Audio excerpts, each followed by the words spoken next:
আমার নবী মুস্তাফা বলতে জগো আমার সাহাবীরা, তবে শুনে নাও, যে ছেলেটা কবরে আযাব চলতেছে তার মা বেঁচে আছে নাকি? বলে হ্যাঁ, তার মা তো বেঁচে আছে, চলো যাই। সাহাবীরা বলছে নবী গো, তিনার মা বেঁচে আছে, একজন বৃদ্ধা মহিলা একটা ছোট্ট ঘরে বসে বসে আল্লাহ তাআলার ইবাদত করে। আমার নবী বলছে সাহাবীরা চলো গো চলো, ওই যেতে চাই বুড়িমার কাছে, তার বুড়িমা তার সন্তানকে কি দুঃখ কষ্ট দিয়েছে আমরা একটু জানতে চাই। আমার নবী মুস্তাফা সাহাবীদেরকে নিয়ে যখন বুড়িমার ভিতরে বাড়ির ভিতরে প্রবেশ করেছে, বুড়িমা বলছে লাব্বাইক ইয়া রাসূলুল্লাহ, লাব্বাইক হাবিবাল্লাহ। ওগো নবীজি গো, আমার বাড়িতে টাইমের ভিতরে কেন? আমার নবী মুস্তাফা বলছে বলো গো বুড়িমা, তোমার একটা সন্তান ছিল 1.5 বছর আগে মারা গেছে। বুড়িমা চোখের পানি ঝরঝর করে ফেলে কান্না করতে লেগেছে। ওগো নবীজি, ওই সন্তানের কথা বলবেন না, ওই সন্তান দুনিয়াতে নাই বলে আমি শান্তিতে বসবাস করতে পারছি। বুড়িমা কেঁদে কেঁদে বলছেন নবী গো, ওই সন্তানকে আমি এত দুঃখ কষ্ট করে মানুষ করেছি, ওই সন্তান আমাকে দুনিয়ায় কষ্ট দিয়েছে। নবী গো, ওই সন্তান দুনিয়াতে নাই বলে আমি আরামে আল্লাহর ইবাদত করতে পারতেছি। আমার নবী বলছে ও বুড়িমা গো, কোন মাকে সন্তানের জন্য বদদুয়া করতে হয় না। বুড়িমা বলছে বলে নবী গো, আমি বদদুয়া তো করি না গো নবীজি, যে সন্তানকে আমি 10 মাস 10 দিন গর্ভে রেখেছিলাম, ওগো নবীজি রাত্রিবেলা যখন ঘুম পাড়তাম, বাচ্চা যখন পেটের ভিতরে ছিল লাথি মেরেছে, আমি মা জননী সারা রাত্রি ঘুম পাড়তে পারিনি বেদনাতে গো নবী। ওই সন্তানকে মাঘ মাসের ঠান্ডাতে জন্ম দিলাম। জন্ম দেওয়ার পরে নবী গো, আমি যখন ডান দিকে বাচ্চাকে ঘুমাতাম, বাচ্চা রাত্রে বেলা পেশাব করে দিত, আমার বেটাকে ডান দিকে শোয়াতাম, ডান দিকে যখন পেশাব করে দিত, ওগো নবীজি আমার জায়গাতে আমার বেটাকে শোয়াতাম, আমার বেটা যখন আমার জায়গাতে পেশাব করে দিত, নবী গো আমি মা জননী সারা রাত্রি ঠান্ডাতে ভিজাতে পার করেছি। আমার সন্তান কি জ্বর হয়ে যাবে বলে, আমার সন্তানকে সর্দি লেগে যাবে বলে আমি মা জননী আমার বুকেতে সন্তানের জায়গা দিয়েছি। সুবহানাল্লাহ। ওগো দয়াল নবীজি, ওই সন্তান এখন বড় হয়ে ওগো নবীজি ওই কাল্লাগিনীর পাল্লাতে পড়ে এক মুঠো ভাত খেতে দেয় না। নবী গো, ওই কাল্লাগিনীর পাল্লাতে পড়ে আমাকে মারধর করেছে, নবী গো আমাকে লাথি পর্যন্ত মেরেছে। ওগো নবীজি, ওই সন্তানের প্রতি আমি রাগান্বিত হয়ে গেছি। নবী গো, ওই সন্তানকে মাফ করতে আমি পারবো না। আমার নবী মুস্তাফা চোখের পানি জড়ায় বলছে ও বুড়ি মা গো, আপনার সন্তানের কবরের কাছে চলো, সন্তানের কবরের কাছে চলো। যখন বাবা বুড়িমাকে তার সন্তানের কবর পাশে নিয়ে যাওয়া হলো, নিয়ে যাওয়ার পরে আমার নবী মুস্তাফা আল্লাহ দরবার হাত তুলে বলতেছে আল্লাহ এই বুড়িমাকে তার সন্তানের কবরের আযাব দেখা শক্তিটা দান করে দাও। আমার নবী যখন দোয়া করেছে রে বাবা, কারেন্টের মতো দোয়া আল্লাহ কবুল করে নিয়েছে। আমার নবী বলছে এ বুড়িমা, তোমার সন্তানের কবরের দিকে তাকাও তাকাও, যেমন বাবা তাকিয়েছি আমার আল্লাহ পাক আল্লাহ তাআলা বলছে নবী গো, ওই বুড়িমা তার সন্তানের কবরের আযাব দেখে শক্ত করতে পারবে না, সহ্য করতে পারবে না। বুড়িমা যখন কবরের দিকে তাকিয়েছে বাবা, তার সন্তান কবরে দাও দাও করে আওয়াজ জ্বলতে আছে, আর মা মা করে চিৎকার করে মা গো, তোমার সাথে অন্যায় করি খুব পাপ করেছি, ও মা জননী দুঃখ কষ্ট দিয়ে পাপ করেছি গো মা গো, আমাকে ক্ষমা করে দাও। বুড়িমা চোখের পানি ঝরঝর করে ফেলিয়েছে বাবা। আমার নবী মুস্তাফা তিনিও বাবা চোখের পানি ঝরঝর করে আপনার ফেলতেছে বাবা। আমার নবী বলছে বুড়িমা গো, তোমার সন্তানকে যতক্ষণ ক্ষমা না করবে আমার আল্লাহ কবরের আযাব মাফ করবে না। বাবাজি মুসলমান ভাইরা, বুড়িমা চোখের পানি ফেলায় বলছে নবী গো, ও ওগো নবীজি যেই দিন বাচ্চাকে আমি দুনিয়াতে জন্ম দিতে গিয়ে এত কষ্ট হয়েছিল, এত বেদনা হয়েছিল নবী গো, সেই দিনকার বেদনা থেকে আজকে যেন 4 গুণ কষ্ট বেদনা পাচ্ছি গো নবী। ওগো নবীজি আমার সন্তানকে দিল থেকে যেন মাফ করে দিলাম। নারে তাকবীর, নারে রিসালাত, মাসলাক আল হযরত। যখন তিনার মা মাফ করে দিয়েছে রে বাবা, আবার আল্লাহ পাক আল্লাহ তাআলা বলতেছি ওগো নবীজি তার মায়ের দোয়ার ওসিলা দিয়ে তার মা ক্ষমা করণ করার জন্য তার সন্তানের কবরের আযাব বন্ধ হয়ে গেল। আমার আল্লাহ বলছে নবী গো যদি তিনার মা ক্ষমা না করত কিয়ামত পর্যন্ত তার কবরে আগুন জ্বলতে থাকতো। ওরে ভাই মায়ের ঋণ কখনো শোধ হবে না। কি হবে? নিজের গায়ের চামড়া, নিজের গায়ে চামড়া যত পড়িয়ে যদি মাকে হাঁটান তবুও মায়ের ঋণ শোধ হবে না। মায়ের 1 ফোঁটা দুধের ঋণ শোধ করতে পারবেন না। তাইলে বাবারে কত কষ্ট করি আপনাকে মা জননী কষ্ট করে মানুষ করেছে, আর এখন এই মাকে যদি ভুলে যাও, যদি নামাজ রোজা করো, আমার আল্লাহ বলছে বান্দা রে তোর নামাজ রোজা কবুল হবে না। তাই বলতেছে আর মা বাবাকে দুঃখ দিলে নামাজ হবে না, মা বাবাকে কষ্ট দিলে নামাজ হবে না। আল্লাহ নবীজি দয়া তার পাবে না, আরে আল্লাহ নবীজি দয়া তার পাবে না। মা বাবা অতি আপন, মা বাবাকে করো যতন, মা বাবা অতি আপন, মা বাবাকে করো যতন। মা বাবা দুঃখ পেলে নামাজ হবে না, মা বাবা কষ্ট পেলে নামাজ হবে না। আল্লাহ নবীজি দয়া তার পাবে না, আরে আল্লাহ নবীজি দয়া তার পাবে না। আল্লাহুম্মা সাল্লি আলা সাইয়্যিদিনা মাওলানা মুহাম্মদ ওয়ালা আলে সাইয়্যিদিনা মাওলানা মুহাম্মদ সাল্লাল্লাহু তাআলা আলাইহি সাল্লাম। তাইলে বাবাজি মেন ইবাদত করতে গেলে মায়ের সেবা করতে হবে, ঠিক না? আমি পবিত্র কোরআন থেকে পড়েছি আন-নাবিয়্যু আওলা বিল মুমিনিনা মিন আনফুসিহিম। জোরে বলেন। আমার আল্লাহ পাক আল্লাহ তাআলা বলতেছে প্রত্যেকটা মুমিনের আত্মার চাইতে আমার নবী নিকটে আছে। সুবহানাল্লাহ সুবহানাল্লাহ। আচ্ছা মুমিন কারা গো? জি আমরা মুমিন কি মুমিন না? আমার আল্লাহ বলতেছে প্রত্যেকটা, ভালো করে কথাগুলো বুঝবেন, প্রত্যেকটা মুমিনের আত্মার চাইতে নবী আমার নিকটে আছে। সুবহানাল্লাহ। তাহলে আত্মা কোথায় থাকে আমাদের? জোরে বলেন না, দিলে না।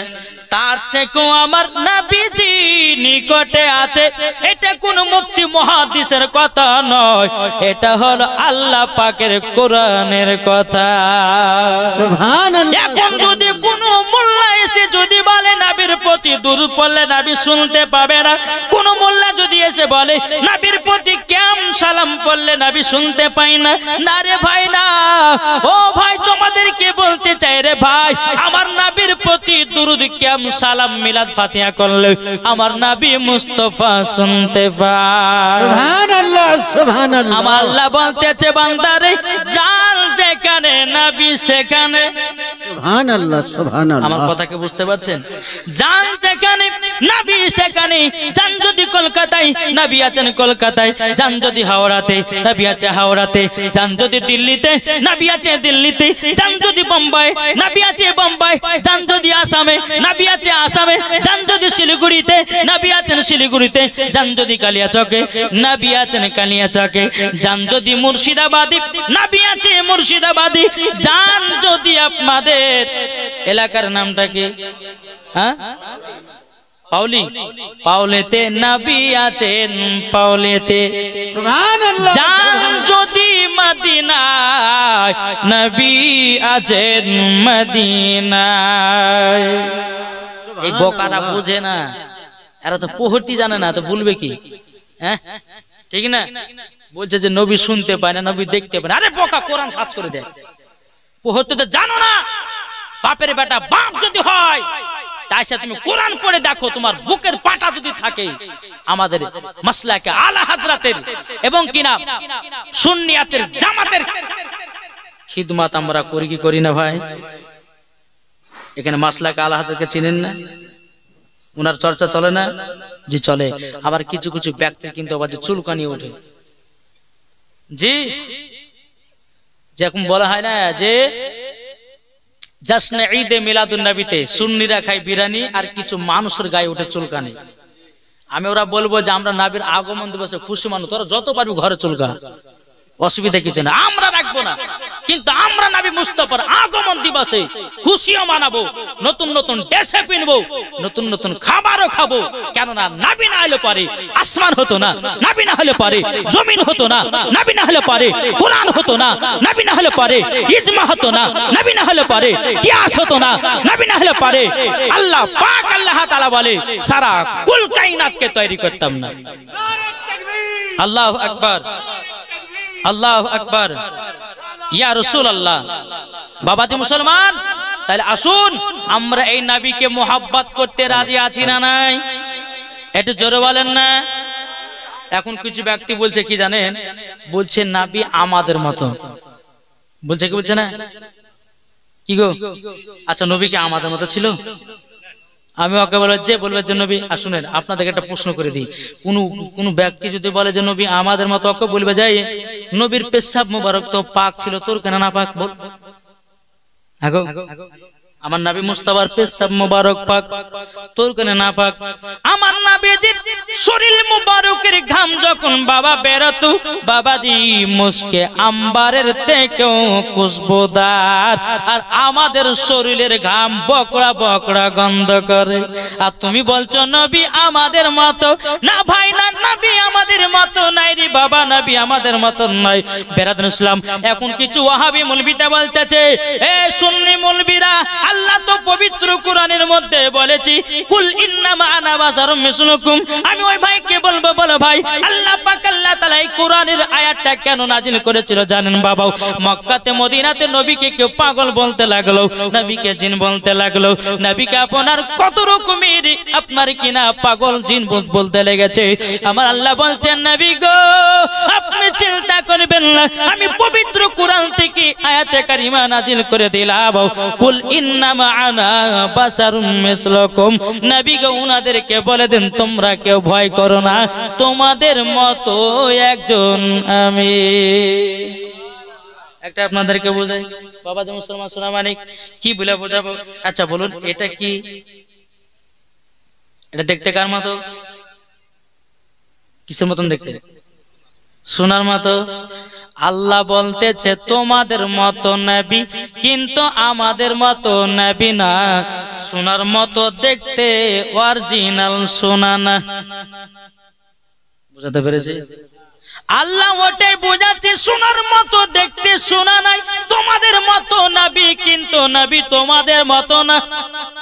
আল্লাহ এটাই বুঝিয়েছে যদি নবী আমাদের মতো হতো রে বাবা, তাইলে বেরাদার সোনা মানিকেরাও আমার নবী মুস্তাফার ছায়া নাই, আমাদের ছায়া আছে। জোরে করনা সুবহানাল্লাহ। আমার নবী মুস্তাফা অন্ধকার ঘরে যদি দাঁড়াতো বাবাজি কোনো লাইটের প্রয়োজন হতো না। আমার নবী মুস্তাফা যখন অন্ধকার ঘরে দাঁড়াতেন বাবাজি অন্ধকার ঘরটা আলোময় হয়ে যেত। বাবাজি মুসলমান, একদিন মা আয়েশা রাদিয়াল্লাহু তাআলা আনহা একটা বাবা কাপড় ছিঁড়ে গেছিল, কাপড়টা যেন অন্ধকার ঘরে সুইতে সেলাই করতেছিল। মা আয়েশা রাদিয়াল্লাহু তাআলা আনহার হাত থেকে যখন সুই কানা পড়ে গেল, আমার নবী মুস্তাফা এসে দরওয়াজার কাছে হাজির। আমার নবী বলছে এ বিবি আয়েশা, কি অন্ধকারে খোঁজাখুঁজি করছে বলো না? মা আয়েশা রাদিয়াল্লাহু তাআলা আনহা তিনি বলতেছেন ওগো নবীজি, আমি একটা কাপড় সেলাই করতে করতে হাত থেকে যেন সুইখানা পড়ে গেল, অন্ধকারে ধুরে ধুরে পাই না। আমার নবী মুস্তাফা একটু মুচকে হাসলেন, সামনেকার দান মুবারক বাবা উদাম হয়ে গেল। আমার নবী মুস্তাফার দান মুবারকের আলোতে অন্ধকার ঘর আলো হয়ে গেল। মা আয়েশা সুইখানা খুঁজে পেল। আর ইয়ারা বলতেছে নবী আমাদের মতো মানুষ। বোকা, তুই অন্ধকারে দুটো দাঁড়াতে তোকে চিনা যায় না নাকি গো? হ্যাঁ, আর আমার নবী মুস্তাফা অন্ধকার জায়গাতে দাঁড়ালে পরে অন্ধকার জায়গাটাকে আলোময় করে দিত। আরে বলছো নবী আমাদের মতো মানুষ, নবী নুরুন্নত তৈরি নয়, নবী আমাদের মাটির তৈরি। বাবা দি এদেরকে কিছু নয়, শুধু কাঁচা কঞ্চি বাড়ি বাবা এমন পিটা পিটতে হবে যেন ওদেরকে ভূত, যেমন দেখেছেন নিমের ডাল দিয়ে ভূত ঝাড়ায়, ওই রকম ওদেরকে ভূত ঝাড়া করে ঝাড়তে হবে। জি, এইরকম মানুষ যদি কেউ আসে তাদেরকে দেশ তাড়া করতে হবে। ইয়ারা হচ্ছে অ্যান্টি ভাইরাস, আর অ্যান্টি ভাইরাস একটা যদি গ্রামে ঢুকে যায় আপনাদেরকে সর্বনাশ করবে। জি, একটা থেকে সর্বনাশ করবে। তাই আপনাদেরকে বলতে চাই, মাসলাকে আলা হাজরাতের পাবন্দি থাকুন, সুন্নিয়াতের পাবন্দি থাকবেন, মরার পরে জান্নাতি জান্নাতি জান্নাতি। জি, দুটি দল আছে, একটা হচ্ছে হোসাইনি দল আর একটা হচ্ছে এজিদি দল। তাহলে বলুন হোসাইনি দল হতে চাই না এজিদি দল? জি, হোসাইন না, হোসাইনি মুসলমান হতে চাই, এজিদি নাই। মানলে পরে আবু বাক্কার, না মানলে আবু জাহেল, মানলে জান্নাতি, না মানলে জাহান্নামে। সোজা সোজি ওয়াজ। জি, নবীর প্রতি দুরূদ পড়বে, ইয়াতি কেন মানা গো? নবীর প্রতি কেমন করবে, ইয়াতি কেন মানা? আপনার দিলকে জিজ্ঞাসা করে দেখুন, কাউকে দেখাতা কোন মুলবিকে জিজ্ঞাসা করার প্রয়োজন নাই। আপনার দিলকে জিজ্ঞাসা করুন, নবীর প্রতি সালাম করলে পারে অটোমেটিক নবী মুস্তাফাকে স্বপ্নতে দিদার করতে পাওয়া যায়। আসুন বাবাজি, হয়তো আমাকে নিয়ে এসেছেন হুজুরের ওয়াজ শুনবো, সুরের ওয়াজ। এখন মানুষ গাহাবে, হুজুর আসলে তো ঝাড়া ঝেড়ে ওয়াজ করে পালিয়ে গেল, বলবে গেল না, একটু ইমান আকিদার ওয়াজ বাবাজি করতে হবে, ঠিক কিনা? তো বাবাজি মুসলমান সূরা মানিক আসুন, আমার মা বোনের অনেকে এসেছে, আমি মা বোনদেরকে বলতে চাই, মা বোনেরা আপনাদের জন্য কিছু মশলা মাসাল্লা এসেছি, অসুবিধা কিছু নাই। আমার মায়েদেরকে কিছু দিয়ে যাব ইনশাল্লাহ, যখন এসেছি দিব ইনশাল্লাহ, কোনো অসুবিধা নাই। আর আপনাদের এলাকাতে বাবাজি এসেছি, বাবা একটু হোমিওপ্যাথি ওষুধ দেবো, বুঝেন না? আবার এটা ভেবেলেন না যে আমি হোমিওপ্যাথি ওষুধ বিক্রি করি, এটা ভাবেন না। হ্যাঁ, হোমিওপ্যাথি ওষুধ দেওয়ার লেগে এসেছে বাবাজি। হোমিওপ্যাথি ওষুধ খেলে বাবা আস্তে আস্তে কাজ করে, অ্যালোপ্যাথিতে তাড়াতাড়ি কাজ করে। তো হোমিওপ্যাথি দিলে পরে যেন আস্তে আস্তে মাথা ঢোকাতে পারে। জি, একবার দূর আল্লাহুম্মা সাল্লি আলা মাওলানা মুহাম্মাদ ওয়ালা আলে মাওলানা মুহাম্মাদ সাল্লাল্লাহু আলা মুহাম্মাদিন মোহাম্মদ হরদম জবান সে লিখলো পাক নামে মোহাম্মদ হরদম জবান সে লিখলো সফিয়ানা মোহাম্মদ আমার জান মদিনা একবার জোরে বলো না, জোর হবে না? আমার নবী বলছে কি জানেন, কেউ যদি অন্তর থেকে একবার সুবহানাল্লাহ পড়ে তার জন্য হাসর মাঠে একটা ফলের গাছ লাগানো হবে। তাহলে আসতে হবে না জোরে? আমার জান মদিনা একবার চিল্লে বলো না, আমার জান মদিনা আমার প্রাণ মদিনা ভুলে যেতে চাইলেও ভোলা যায় না, ভুলে যেতে চাইলেও ভোলা যায় না। আমার জান মদিনা আমার প্রাণ মদিনা, আমার জান মদিনা আমার প্রাণ মদিনা ভুলে যেতে চাইলেও ভোলা যায় না। জানি না ওই মদিনায় আছে কি মধু, মদিনা মদিনা করে কাঁদি গো শুধু। জোরে বলেন জানি না ওই মদিনায় আছে কি মধু, মদিনা মদিনা করে কাঁদি গো শুধু। দিলে আছে নবীজির ভালোবাসা, দিলে আছে নবীজির ভালোবাসা। আমার জান মদিনা আমার প্রাণ মদিনা, ভুলে যেতে চাইলেও ভোলা যায় না। যেরকম সুবহানাল্লাহ। তাই আপনাদেরকে বলতেছিলাম নবী আমাদের কোথায় আছে? কোথায় কোথায়? আত্মার চাইতে নিকটে আছে আমার নবী মুস্তাফা। জোরে বলেন আমার আল্লাহ বলছে বান্দা। আচ্ছা বলুন আমার আল্লাহ কি নামাজ পড়ে? জোরে বলেন না কি গো? আল্লাহ নামাজ পড়ে, আল্লাহ রোজা করে, আল্লাহ যাকাত দেয়, আল্লাহ হজ করে। তো করেটা কি? আল্লাহ করে কি? আল্লাহ ভালো করে বুঝেন, আল্লাহ নামাজ পড়ে না, আল্লাহ রোজা করে না, আল্লাহ হজ করে না, আল্লাহ যাকাত দেয় না। তাইলে বাবা করেটা কি? আমার আল্লাহ বলছে আমি নবীর প্রতি দুরূদ পড়ে, আমি নবীর প্রতি দুরূদ পড়ি। আল্লাহ পাক আল্লাহ তাআলা বলতেছেন ইয়া আইয়ুহাল্লাযীনা আমানু সাল্লু আলাইহি ওয়া সাল্লিমু তাসলিমা। আল্লাহ পাক আল্লাহ তাআলা বলতো গো আমার ঈমানদার মানুষেরাও তোমরা নবীর প্রতি বেশি বেশি করে দুরূদ পড়ো। ও ফেরেশতা মণ্ডলীগণ তোমরাও নবীর প্রতি দুরূদ পড়ো। আল্লাহ বলতেছে আমিও নবীর প্রতি দুরূদ পড়ি। জোরে বলেন না সুবহানাল্লাহ। আমার আল্লাহ বলতেছি এই বান্দা বান্দিরা যেই নবীর প্রতি দুরূদ পড়ে বনের হরিণেরা, যেই নবীর প্রতি দুরূদ পড়ে বনের বাঘেরাও, যে নবীর প্রতি দুরূদ পড়ে গাছপালারাও, যে নবীর প্রতি দুরূদ পড়ে আপনার পাথরেরাও, যে নবীর প্রতি দুরূদ পড়ে বাবাজি মৌমাছিরা। মৌমাছি জানেন না? মৌমাছিতে কি করে? মধু দেয়। জোরে বলেন মধু দেয়। বাবাজি চলুন বিরাদর ইসলাম মুআদ্দাস সামানি কিরাম, এই মৌমাছিতে কিভাবে আপনার নবীর প্রতি দুরূদ পড়ে এটাই আপনাদের সম্মুখে তুলে ধরব। একদিন আমার নবী মুস্তাফা সাহেবে আউলাদ সাল্লাল্লাহু তাআলা আলাইহি সাল্লাম একদিন বাবা নবীর সাহাবীদেরকে নিয়ে সফরে বেরিয়ে গেছেন। সফরে বেরিয়ে যাওয়ার পরে আমার নবী মুস্তাফা সাহাবীদেরকে বলছো গো আমার সাহাবীরাও তোমরা একটা জায়গাতে আরাম বিশ্রাম করো, আর যার যার যার কাছে খাবার আছে খাবার বের করে নিজের নিজের খাবারটা খেয়ে নাও। সমস্ত সাহাবীরা ব্যাগ থেকে রুটি বের করেছে, বাবা শুকনো রুটি বের করেছে। আমার নবী মুস্তাফা বলতে যোগো আমার সাহাবীরা তোমরা কি রুটির সঙ্গে কোনো তরকারি নিয়ে আসো নাই? সমস্ত সাহাবীরা বলছে নবী গো ওগো নবীজি তরকারি আমরা নিয়ে আসি নাই, শুকনো শুকনো রুটি নিয়ে এসেছে। আমার নবী মুস্তাফা মাথা মুবারকের উপরে বাবা একটা মৌমাছি এসে বাবা গুনগুন গুনগুন করে আওয়াজ করতে লেগেছে। বাবা সমস্ত সাহাবীরা বলছে নবী গো ওগো দয়াল নবীজি আপনার মাথা মুবারকের উপরে নবী গো মৌমাছিটা কেন গুনগুন করে আওয়াজ করতেছে?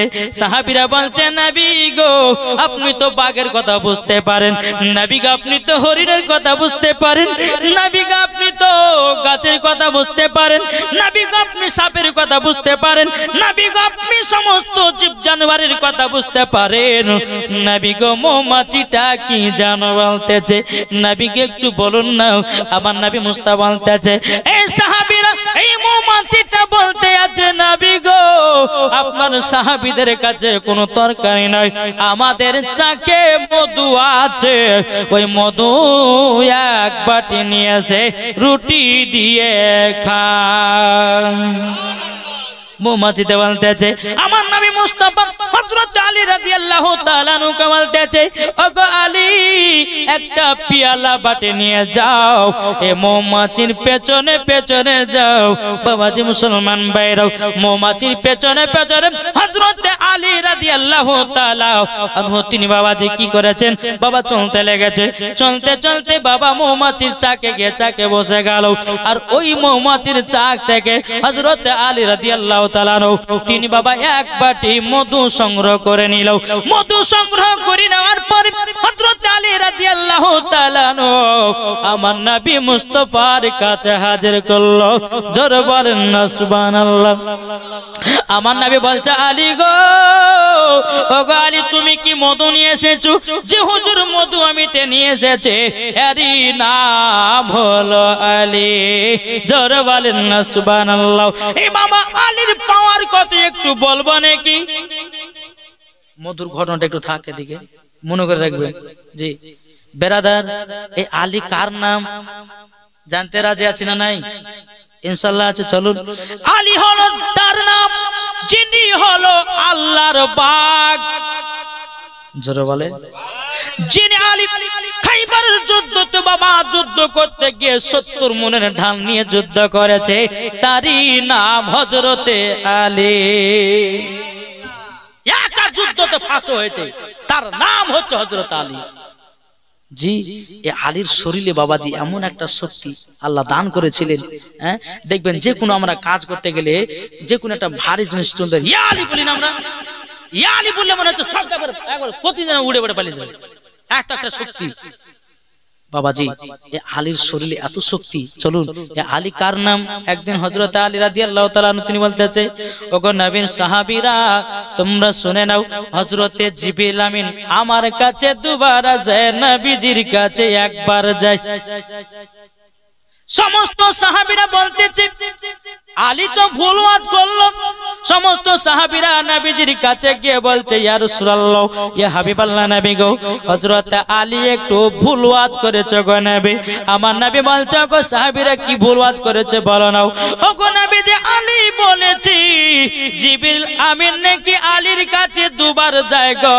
নবী আর আপনার কাছে নাকি একবার তখন বেরাদার মুআজ্জাজ সামানিকরাও আমার নবী বলছে সাহাবীরা আলীকে আমার দরবারে হাজির করো আলী কি বাবা হাজির করা হলো আমার নবী মুস্তাফা বলতেছে বলে আলী গো কি ওয়াজ করেছে বলো নাও তখন বাবাজি আলী বলছেন নবী গো আমি ওয়াজ করেছিলাম এটাই হযরতে জিবরিল আমিন দুবার আসে আমার কাছে আপনার কাছে একবার যায় আমার নবী মুস্তাফা জানে তবু আলীকে বলছে আলীকে একটু ভালো করে বুঝাইয়া দাও তখন বলছে নবী গো বেয়াদবি মাফ করবেন আপনি তো বলেছেন আনা মদিনাতুল ইলমু আলিউন বাবুহা ওগো নবীজি আপনি বলেছেন আপনি হলে ইলমের শহর আর তার দরওয়াজা হলাম আমি নবী গো জিবরিল আমিন যদি আসে গো নবী আমার গেট দিয়া তো ঢুকবে কি গো এই গেটের সময়তে এখানে একটা গেট এই মাওলানা সাহেব দাঁড়িয়ে আছে এখন আমি যদি গেট থেকে আসি তো ঢুকবার সময় একবার দেখবে না আপনাদের সঙ্গে সাক্ষাৎ মুলাকাত করে এর পর আবার বারাও সময় আরেকবার বলছেন নবী গো জিবরিল আমিন যখন আমার গেট দিয়ে ঢুকে গো নবী প্রথম ঢোকে আপনার সঙ্গে সাক্ষাৎ করে নেওয়ার পরে গো নবী আবার বারবার সুমাতে একবার তারই জন্য বলেছি নবী গো আমার কাছে জিবরিল আমিন দুবার আসি আর নবী গো আপনার কাছে একবার যাই আমার নবী বলছে সাহাবীরা দেখো দেখো আমার আলী বিনা দলিল ছাড়া কথা বলে না আমার সাহাবীরা দেখো আমার আলী বিনা দলিল ছাড়া কথা বলে না এরই নাম হলো বাবা আলী জোরে বলেন সুবহানাল্লাহ একদিন আরেকদিন বাবাজি হযরত আলী রাদিয়াল্লাহু তাআলা আনহু নবীর সাহাবীদের সম্মুখে বলছে গো নবীর সাহাবীরা আমি আলী আসমানে যা আছে বলতে পারি জমিনে যা আছে বলতে পারি